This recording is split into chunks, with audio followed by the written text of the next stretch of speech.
Bibliología, clase 1, audio número 4. Estábamos en el último audio compartiendo o hablando de las divisiones de la Biblia.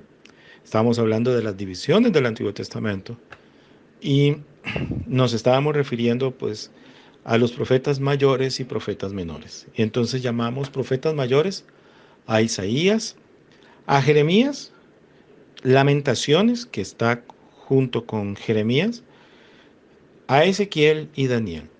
Y luego tenemos profetas menores que vienen a ser Oseas, Joel, Amós, Abdías, Jonás, Miqueas, Nahum, Habacuc, Sofonías, Ageo, Zacarías y Malaquías. Esa es la división que tenemos nosotros, que está basada en la división que hizo la traducción al griego del texto hebreo, la Septuaginta.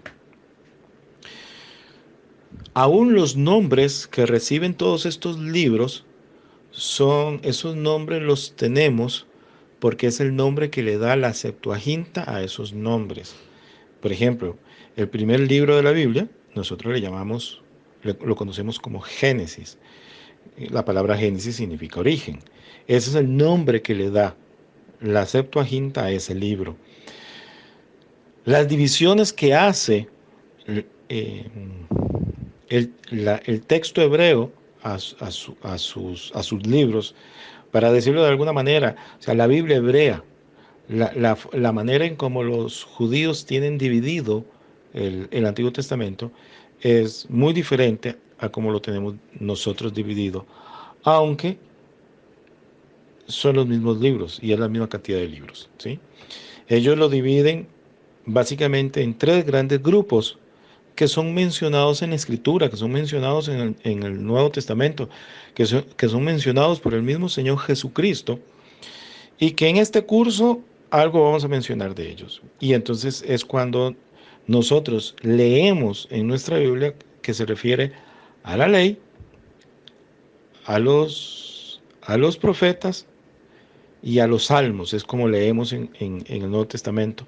Y entonces la ley, los profetas y los salmos está haciendo referencia a las tres grandes divisiones que tienen los judíos con respecto al Antiguo Testamento. Nosotros dijimos lo dividimos en 5, ellos lo dividen en 3. Entonces la primera es la Torá, que son los primeros 5 libros de la Biblia. Luego están los profetas, y entonces ellos en profetas tienen, o sea, el orden de los libros cambia y tienen a otros, o sea, dentro de los libros históricos que nosotros tenemos, ellos los incluyen, algunos de esos los incluyen dentro de los profetas. Y luego tienen ellos los escritos, sería la palabra, la traducción exacta a nuestro idioma, los escritos, aunque nosotros en el Nuevo Testamento lo leemos como los salmos, y la razón es que es el primer libro de toda esa sección, el primer libro para ellos son los salmos. Entonces llaman a toda la sección por el nombre del primer libro. ¿Ok? Ahí, ahí tenemos eso con respecto al Antiguo Testamento. Con respecto al Nuevo Testamento, pues tenemos 27 libros y nosotros les llamamos, en este caso tenemos también 5 grandes secciones. Los evangelios, en donde sabemos que está Mateo, Marcos, Lucas, Juan. Luego tenemos historia. En historia solamente tenemos el libro de los hechos o libros históricos, solo tenemos uno, los hechos de los apóstoles.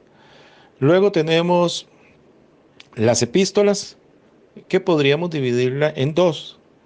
Las 13 epístolas paulinas, Romanos, 1 y 2 de Corintios, Gálatas, Efesios, Filipenses, Colosenses, 1 y 2 de Tesalonicenses, 1 y 2 de Timoteo, Tito y Filemón.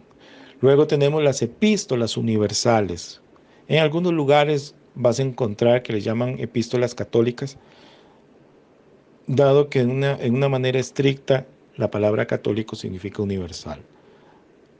Pero no es haciendo ninguna alusión en este caso, pues, a esta religión que conocemos. Entonces, las epístolas universales tenemos a Hebreos, Santiago, 1 y 2 de Pedro, las 3 de Juan y Judas. Y luego tenemos profecía, ¿verdad? Que en este caso es el Apocalipsis. Algo de lo que ya mencionamos es los idiomas de la Biblia. La Biblia fue escrita en 3 idiomas. El Antiguo Testamento, mayoritaria y abundantemente en hebreo.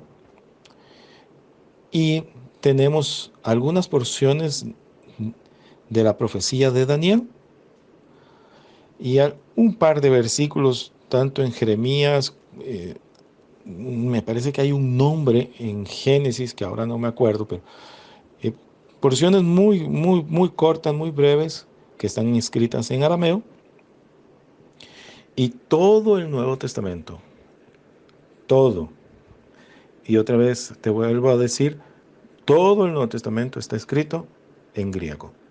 El énfasis lo hago a propósito por algunas corrientes que se escuchan hoy día hablando de que Mateo pudo haber sido escrito en hebreo. Lo único que tengo para decirte de eso es que no hay evidencia alguna, no hay rastro alguno de que Mateo haya sido escrito en hebreo, más que una mención de uno que se conoce como uno de los padres de la iglesia, de Papías, que dice que los dichos del Señor Jesucristo, o sea, Papías dice que Mateo escribió los dichos del Señor Jesucristo en hebreo. De ahí a asociar que los dichos del Señor Jesucristo se refiere al Evangelio de Mateo, son dos cosas diferentes. Pero bueno, esa es la razón, en este caso personal, del énfasis. Actitudes que debemos de tener frente a la Biblia, frente a la Escritura. ¿Y cuál debería de ser? Pues vamos a mencionar, en este caso, 6 actitudes, dejando por última la que tiene que ser la actitud correcta. Vamos a encontrar el racionalismo. Es, en su forma extrema, niega la posibilidad de cualquier revelación sobrenatural. En una manera un poco más moderada, admite la posibilidad de la revelación divina, pero siempre da lugar a que la mente, o sea, le da lugar a la mente humana para ser el árbitro y tomar la decisión de qué es revelación y qué no. Entonces, si nosotros vamos a entrar a estudiar la escritura,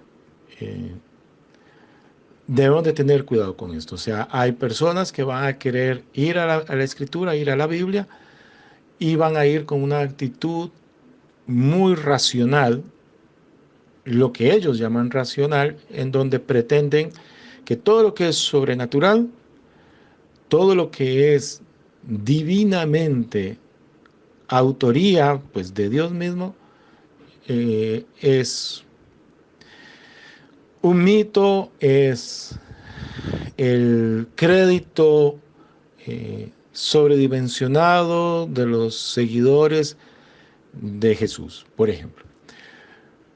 Luego está lo que llamaríamos el romanismo, que hace relación pues a la Iglesia Católica, en donde la Biblia es el producto de la tradición oral de la Iglesia, y que en este caso no es el único canal de la revelación divina, sino que pues la Biblia es uno de los canales o es uno de los medios por los cuales Dios se revela al hombre.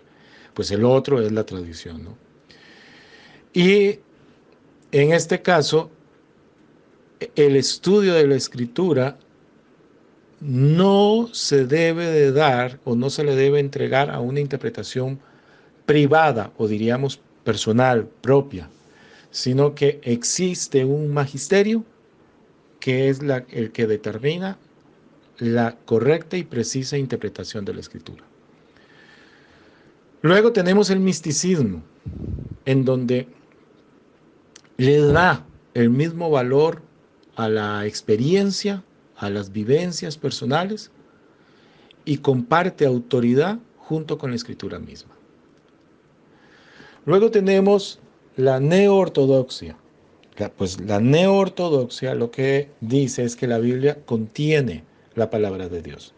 La neoortodoxia hoy día es altamente abundante, es sumamente popular y se atribuye ser ellos los verdaderos intérpretes de la Escritura. Entonces, es cuando vas a encontrar que alguien te va a decir, yo no soy teólogo, porque yo no creo en la teología, yo soy biblicista. Ese léxico de estas personas, lo primero que debes de estar es prestando atención si estás delante de un neoortodoxo, ¿verdad? Entonces, la Biblia contiene la palabra de Dios, pero no es la palabra de Dios. Es un testimonio eh, fiable, pero falible de la revelación de la palabra de Dios. Y una vez más, es el hombre mismo el que determina qué es palabra de Dios y qué no es palabra de Dios. Tiene su origen en, en teólogos, para ellos, de gran renombre, dentro de toda una escuela teológica alemana, de mediados del siglo XX y un poquito más para atrás, y de ahí para acá, sin duda alguna. Luego, como quinto, tenemos las sectas, ¿verdad? En donde la Biblia y los escritos de algún otro líder, su fundador principalmente, comparten la autoridad de la palabra de Dios. Todas estas actitudes o la manera en cómo estos diferentes movimientos ven a la Escritura tienen que ser rechazados por nosotros. Nosotros nos vamos a centrar en la ortodoxia. Antes les mencioné la neoortodoxia, pues ahora vamos a hablar de la ortodoxia. La ortodoxia es donde la Biblia es el único fundamento autoritativo. Es el único fundamento, la palabra de Dios es la única base de fe y vida para el creyente.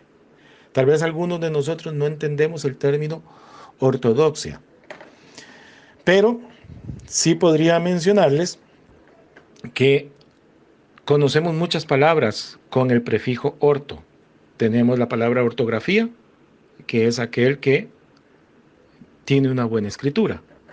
Tenemos la ortodoncia, que es aquel que acude a esta rama de la ciencia porque lo que desea es tener una buena dentadura, ¿verdad? Aquellos que tienen problemas en el caminar, principalmente siendo niños, acuden tratan sus problemas de pie con la ortopedia, ¿no?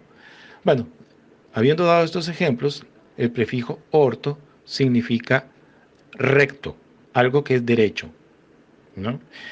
Y la palabra doxia viene del griego doxa, que es enseñanza, y entonces la ortodoxia es la sana enseñanza. ¿Ok? Entonces, hasta aquí llegamos con este tema.